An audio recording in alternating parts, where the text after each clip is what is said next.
walioko katika halmashauri ya Tarime vijijini wawe na madawati shuleni, na si madawati tu, yawe ni madawati ya viwango. Nilisema kabla sijaanza kuongea ni akague kwanza. Kama viwango vyake vingekuwa haviridhishi, hapa pangechimbika. Lakini nimeakagua pale, nimeona haijambo, yako vizuri. Hongereni sana. Hongereni sana, yana viwango vizuri. Hivi tunavyozungumza, miradi hiyo 101 ya CSR yote itakwenda kutekelezwa.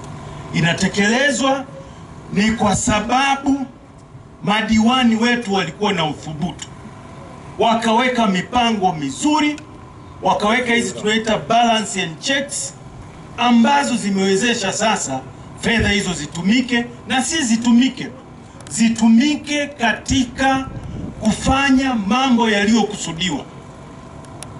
yaliyokusudiwa ambayo ni kuboresha